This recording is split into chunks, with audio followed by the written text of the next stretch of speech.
আজি গৌৰৱেৰে ভোট দিলোঁ। মোৰ নিজৰ ধৰণৰে পৰিৱৰ্তনৰ বাবে এক কণ্ঠ। আমি কৰা বাছনিৰ দ্বাৰা গঢ় লৈ উঠা ভৱিষ্যত, ন্যায়, আশা আৰু আমি লোৱা পথৰ বাবে এটা ভোট, এটা খোঁজ আমার কাইলোর বাবে। যেহেতু আজকে 9 এপ্রিল, আমরা সবাই যাইতেছি ভোট দিতে। না, আজকে গোয়ালপাড়িতে ব্লগ হবে এটা। আমরা সবাই মিলে যে আছি ভোট দিবার। বর্তমানটা বেলকুড়ি তো একটা ভোটের পুলিং স্টেশন আছে, অনেক মানুষের ভিড় এটি।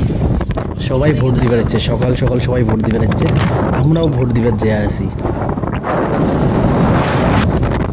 আমরা এবার থেকে ইটভাটাটা অনেক ভাল লাগে। পাশে একটা রেল লাইন আছে, যখন রেল যায় আর ইটভাটাটা থাকে অনেক ভাল লাগে।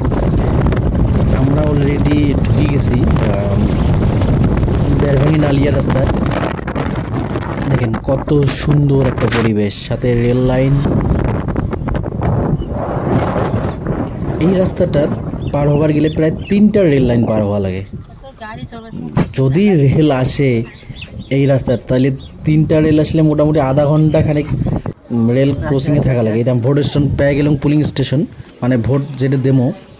আমার বুথটাত কোনো ভিড় নাই, বাট বাকি বুথগুলো তো অনেক ভিড়। কিন্তু এবার একটা নতুন নিয়ম আসছে, মোবাইল বুথের ভিতরে নিয়ে যাবার পাবেন না। সো মোবাইল বাইরে রাখি যাওয়া লাগে। সেই জন্য ভিডিওটা হয়তো ব্লগটা ভালো করে হল না, বাট যতটুকু করা যায়। অনেক সিকিউরিটি, সিআরপিএফ দিয়ে অনেক ভর্তি, মোবাইল ইউজ করা একদমই বন্ধ। তাও অল্প মুই ব্লগিং করিয়েছি অল্প।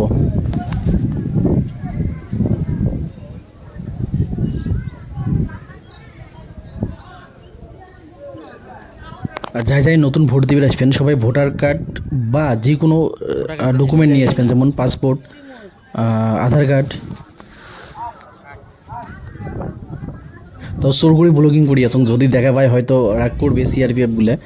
বেশিক্ষণ থাকতে দেয় না, এটি ভোট দেওয়ার সাথে সাথে যাওয়া লাগে। দেখেন পরিবেশটা, অনেক গাড়ি আসছে। এটি অনেক, এটা 3টা 4টে বুথ। আমার ওই ডাইন প্যাকের বুথ, এই ফাইনালি ভোট দেওয়া হয়ে গেছে।